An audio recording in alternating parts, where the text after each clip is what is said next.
Hello YouTube, this is Morgan Airspeed Prime here with my next Transformers comic review. This one's going to be for Transformers More Than Meets the Eye, issue 29.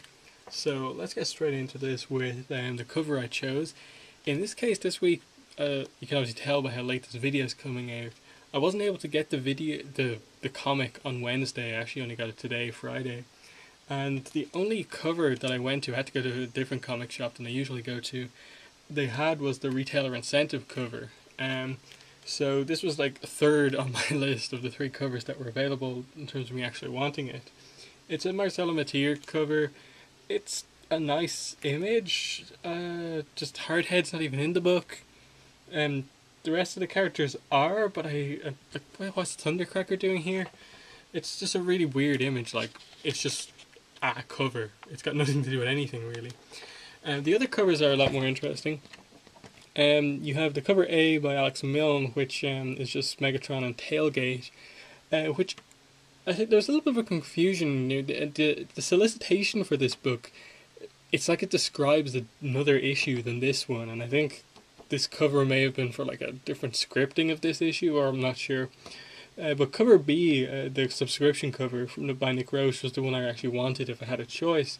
It's just Megatron, basically on trial, surrounded by lots of skulls, which is kind of, this kind of symbolic thing, like all the people that he's kind of on his orders have been killed. So I really like that one.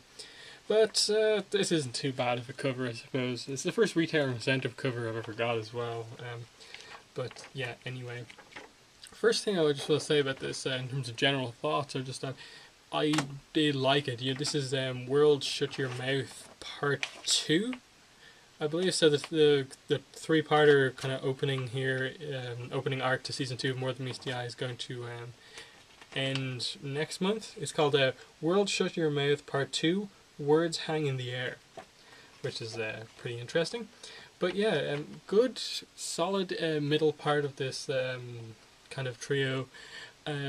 Nice setup for a lot of different mysteries. I assume only some of them will be resolved kind of going like in the next issue. Some of them will be kind of set up for longer down the road. But overall, I think I'm definitely going to be happy just to, I suppose, get the resolution on the trial probably next week, just so we can focus on, present day time and just not have to worry about, half of the issue being flashback, half of it being present day, and kind of waiting for everything to mesh up together. So I think the book will be better after the third part of World Shut Your Mouth. But overall, I still like this. Like the way it's kind of structured is pretty interesting, just because you're like, Megatron's actually making a pretty good captain, but why was he made captain in the first place? It makes absolutely no sense based on the parts of the trial we've seen so far, and especially even in this one, you think he's even at the end of it, he's in an even worse situation in this trial. Why did he make it onto the ship at all? And all of these other things. It's just really well done. But let's start off. I'll just mention the previously on page because I actually like this. It's pretty funny that they've changed it from just being general panels of the book to just very unique, just Swerve basically talking to you as if you are at his bar and he's just catching you up. And he just chats at you for ages, which is perfect Swerve, and it's just really cool. And if you missed some of the more minor plot points of the first of the last issue, issue 28, he kind of explains it to you. Like, if you had missed all of the little things going missing in part 1, it references that here, so you know that that's a plot point when it's referenced further in this book. We get a new roll call page, which is more focused on just a few characters as opposed to a lot. So we have Megatron, Rodimus, Optimus, Ultra Magnus, Chrome Dome, Nightbeat, Nautica, Riptide, Swerve. I assume after next week, Optimus will go away. Probably Rodimus will go away from here. And we'll maybe get other characters introduced into this. Probably Tailgate will come onto this page or something like that, for sure. But anyway, let's move on. First talking point I have here is just that Tailgate is now back awake. Just because of the whole Dark Cybertron thing, I'd almost like forgotten what had actually happened to him. Like, I didn't forget that he was suffering from cybercrosis and everything that happened, and then Cyclonus kind of brought him back to life with the using the kind of spark transfer thing with the greatsword. But I'd almost forgotten that like he wasn't actually like completely awake. Everyone like knew he was perfectly fine in Dark Cybertron, and so when you see him running up to basically hug Cyclonus at the start of this book, you're just like, oh, this is his kind of big return issue. So I was pretty happy to see that, and you get these kind of this cute moment just between Tailgate and Cyclonus, and you just really know that their relationship has changed just in the time that Tailgate has been kind of unconscious. And just a few little details you get. One, Tailgate can transform properly once again, which he couldn't before. He has an Autobot badge, and Cyclonus is happy to have Tailgate back. Before he even sees him, he smiles knowing that he's awake, and you just get the funny moment where he just jumps onto his back and does a special move, the finger in the head, referencing what he did to Tyrest in Remaining Light, which was pretty nice. So yeah, we don't get a massive amount of Tailgate, we just kind of get like a few little scenes of him getting kind of caught up with some of the other crew members, showing that he has become like a really popular kind of bot on the Lost Light, that they're all happy that he's back alive again, basically. But moving on to I'll cover all the scenes that deal with the trial now. So the first one we get is basically Atomizer comes up to Rodimus in the middle of the trial and says, I can give you a list of everyone who voted against you in, basically your approval rating as the captain. The whole thing that he has scribbled on his hand, the 89 over 101, I think. And Atomizer basically just offers this to him. I will give you the list of the people who don't want you to be captain anymore, so you can basically take them off the ship as when we go out on the Lost Light again after the trial's over. And Rodimus is like, no, I can't do this, I'll get in trouble for this. And then he's like, destroy it. But then when Atomizer asks, if you say destroy it again, I actually will, and Rodimus doesn't say anything. And then the cliffhanger at the end of the book, which I was very surprised with, that they placed this above some of the other stuff that happened as the cliffhanger.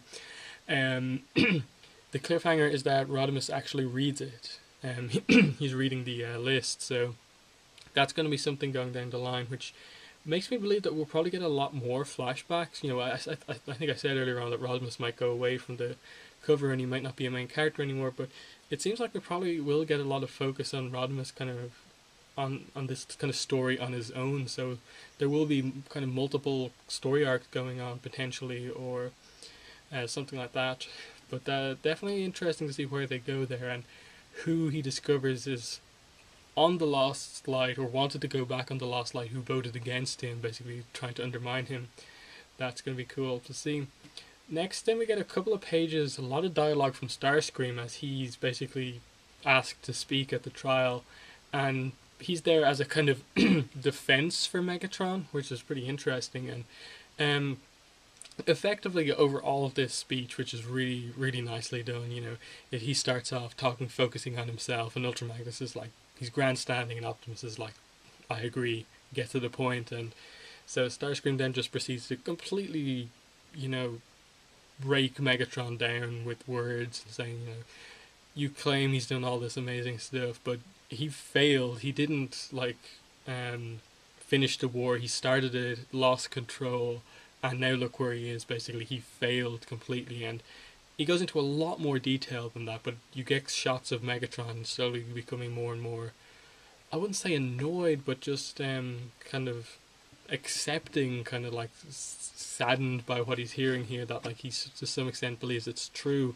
But the big thing that we get from this is that basically Starscream has led Megatron to change his plea from guilty to not guilty. So something Starscream said gives Megatron hope that he'll get through this trial okay and won't be killed, because the basic gist of this is that because he's pled guilty, the trial will only last a few months or something like that, and he'll just get sentenced to death. It'll be really easy and won't take millions of years.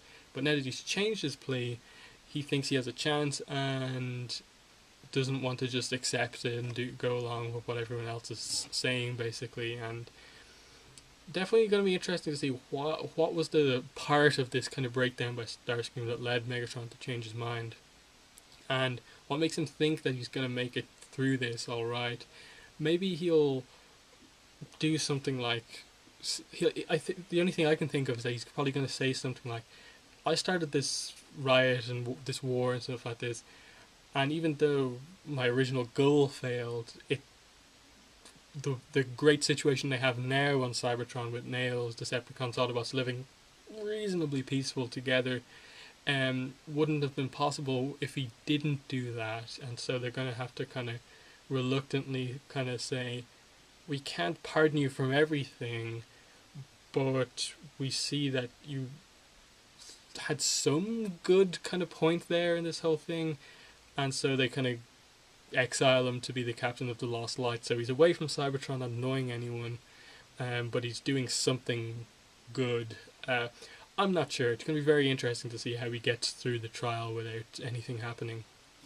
But yeah, the trial, pretty interesting. Just I'm glad it's probably not going to be a thing that goes on too long, because I don't think I'd really appreciate like a whole like 10 issues like of this next witness and stuff like that or anything like that. So I'm glad that they got a lot of the big speaking parts, mainly Starscream, here out of the way. Next point I have is just that Swerve has a doorman for his bar, a legislator called 10 with a 9 written on his back, and there's some crazy joke about this which no one gets. And this legislator is basically been reprogrammed after he was just like damaged, obviously after the legislator attacks. And he's reprogrammed to just follow 3 rules. No one's allowed into the bar if they have swords, guns, or briefcases, obviously referencing Brainstorm's briefcase. I think this is here for more reasons than just, oh look, they made the former kind of villainous thing into something useful, and that something will happen. And the reason this thing keeps saying 10 is because that's the start, maybe, of the actual rule it's enforcing, because the thing with the legislators was that the only thing they could say was a number, and that was the specific rule written by Tyrese that they would actually enforce, which is why you had one of them say like 1984 or something like that, or 6, which was the first legislator we saw. And this one's obviously either referring to one of the really early rules in the Tyrese Accord, Rule 10 or 10 something. So that's going to be interesting to see if something happens that it kind of switches back where it remembers its original rules or something like that. I think there's something set up here is the main thing I want to say. Tiny little plot point that may have something going on. Lost Light Insider is this kind of on a newsletter that's good they have on the Lost Light now. No one knows who actually writes it, but they sort of hint that it might be Riptide, the new character we get introduced to here, who's a kind of troublemaker. He seems to he went like, oh, I love this newsletter here, and it seems to know a little bit more than's actually inside it. He's the one who tells Trailcutter about Megatron's superfuel, which is my next talking point. Trailcutter, I keep wanting to say Breaker, gets a lot of attention in this issue, which I really liked actually.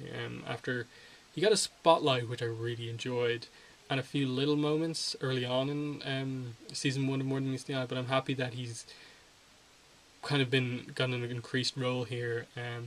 They emphasized further that he likes to get drunk a lot, and I think they sort of explain this in because he doesn't need to drink a lot of Energon because he's a big bot. He has the force fields, which are like very energy intensive, so he does need to drink a lot, and then he just likes getting drunk as well.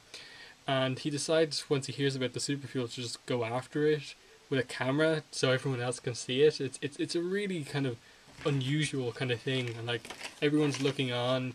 You get a little bit of Nautica's character over the course of this, and that she really is interested, but then she's like, no, morally this is not right. I'm gonna leave now.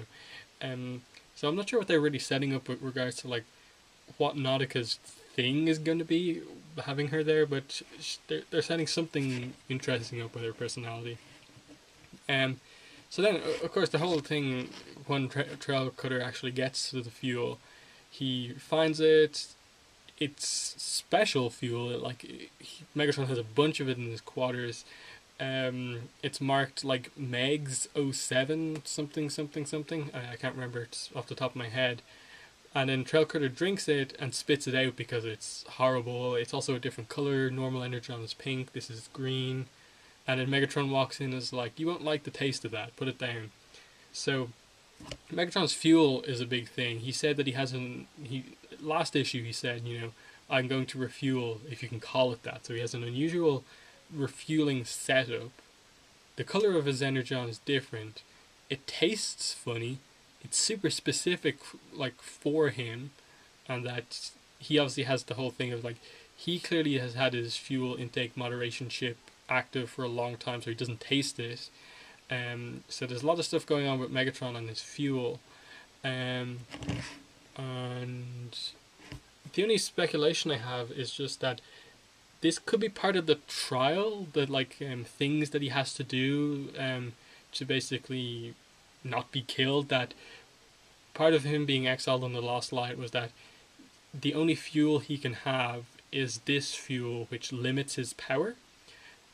Going more specific, maybe Megatron's a 0.1%er.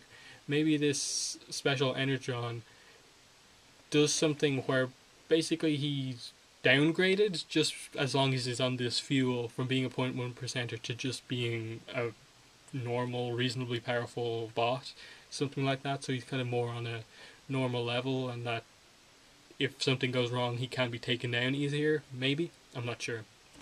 Lots of little mysteries which I really enjoy. A lot of depth to the comic. Megatron then gives Trailcutter the head of security job out of no apparent reason, but this really does show that he's kind of trying to be a good captain, and that he sees that Trailcutter's talented with the force fields and has a lot of potential just in general as a character. But he's completely unfocused because all he cares about is getting drunk and stuff like that. So he permanently engages Trailcutter's fuel intake moderation chip, gives him the job of head of security, and basically says, if you make a mistake, I'm going to hurt you. Which, harsh, but I think it's going to be overall good for Trailbreaker. This could be a pretty interesting thing for him going down the road. This is the first character on the Lost Light he's really kind of gone out of his way to do something non-Decepticon focused with, and you can sort of see why a lot of the Decepticons respect Megatron, because if he actually treated his own army this way, being able to see the potential they have, engaging other people's fuel intake moderation chips to make them focused and stuff like that, that he has all these kind of good aspects of his personality, which is really cool to see come out here. Nightbeat and Chrome Dome, I think, are going to have some of the more some interesting stuff. I don't know if this is going to be resolved in the 3-parter or this is going to be a more long-standing thing. I'm really not sure. Judging by the solicitation for next issue, it probably will be. But basically what we get here is that it's a combination of their two stories, basically. Nightbeat noticing that a lot of stuff is going missing, and Chrome Dome noticing that his message from Rewind changed to a scream. And so Chrome Dome goes to Nightbeat to find out, because he's an investigator. And we get, basically with the Chrome Dome side of things, that it was a data ghost that Nightbeat sees. He sees a data ghost after he's kind of very weary about actually believing what Chrome Dome's saying, and Chrome Dome has kind of turned off some of his senses. He says he's been rationing his senses, obviously to dull the impact of the loss of Rewind, which is pretty interesting concept, that he's actively turning off his senses because he doesn't want to feel. That's dark in a way. But obviously when Chrono has his back turned, you see this kind of image of Rewind, and Nightbeat is shocked. But obviously Chrome Dome doesn't see him, as it's later revealed. We also get a slight setup for Nightbeat, that he has a list of 3 big mysteries he's always wanted to solve. 2 of them are gone out of the way, finding out where the Ark is and finding out what happened to Luna 1, both resolved. But he never says what his 3rd kind of mega mystery is that hasn't been solved. And we do get a hint of what it might be when he looks at a hologram, which is looks like a trophy, but a lot of people speculate it could be Rung's alt mode, which has no obvious purpose, which would make for a nice mystery. And if it is something crazy important, it'd be cool for Nightbeat to investigate Rung and his origins and what his alt mode actually is. But yeah, more stuff goes missing. Swerve, I think, is missing one of his kind of like bar, cause basically part of his bar that makes the drinks. Nightbeat then walks into his quarters and basically his back wall is missing. Um, the panel for that definitely could have been a bit clearer about what exactly is going on, because you see other parts of the ship that appear to be open, but it could just be windows. Either way, it appears that it's not just letters and bits of dialogue that are kind of missing from people's messages. Physical things are missing from the ship. Like a Trailcutter finds a locked door of basically Megatron's quarters, and it just disappears right in front of his eyes, and he doesn't like think anything of it because he's drunk at that moment. But you get all this setup for bigger things are going missing now, and the ship, there's something up with the ship, because obviously Drift gave it to Rodimus. We don't know where he got it from, and there's been some pretty crazy stuff going on, like there's a spark eater on board earlier on and stuff like that.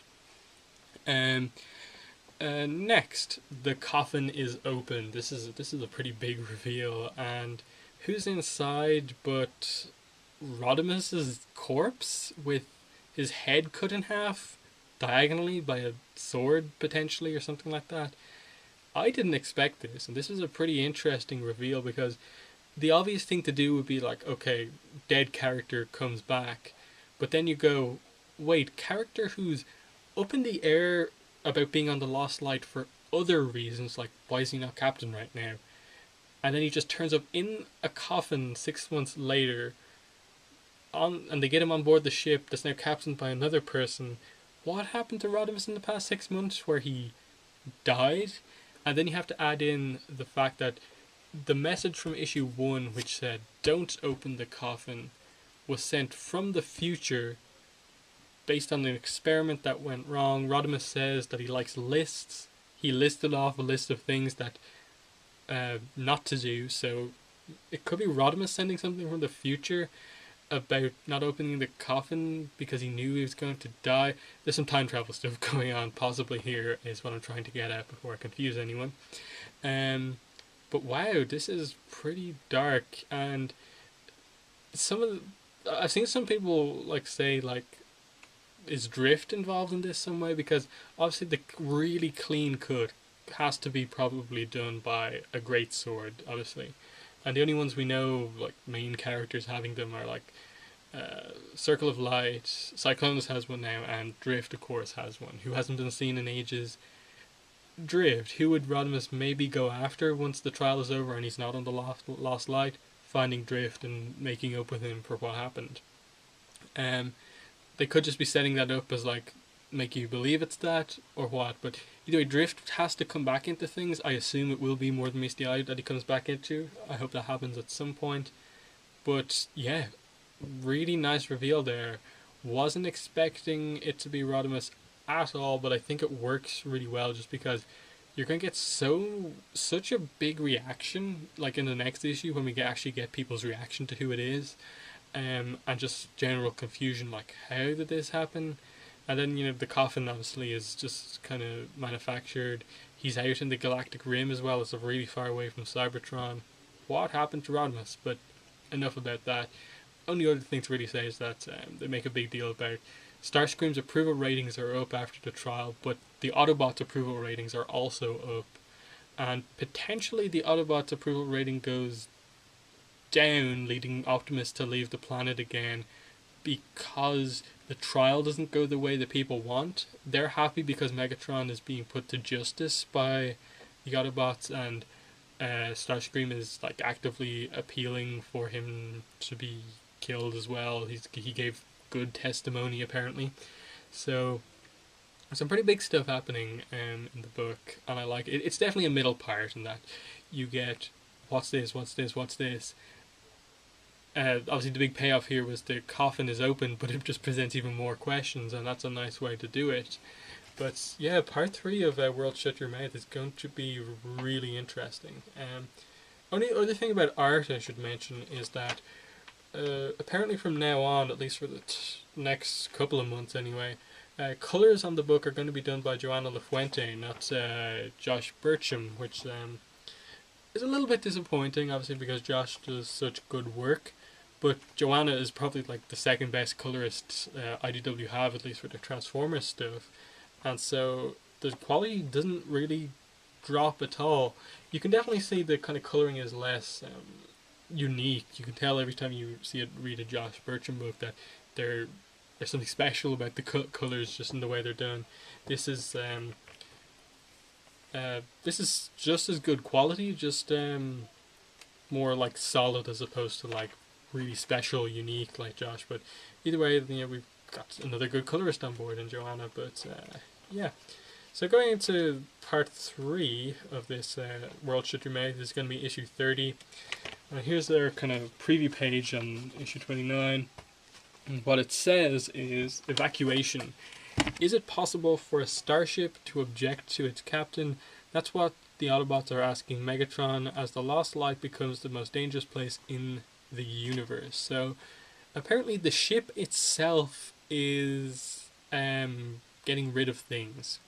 So either the ship itself is going to be revealed next issue to be a transformer and can actually like move on its own, or something crazy's going on. There's also the potential that Megatron still has the whole portal thing going on inside himself, and that could be causing stuff like anything he walks by maybe gets just like lost or sucked into himself. Like Quirrell's arm obviously is missing, but yeah, apparently crazy stuff's gonna happen. The Rod Pod is coming back, as you can see here. That's gonna be cool.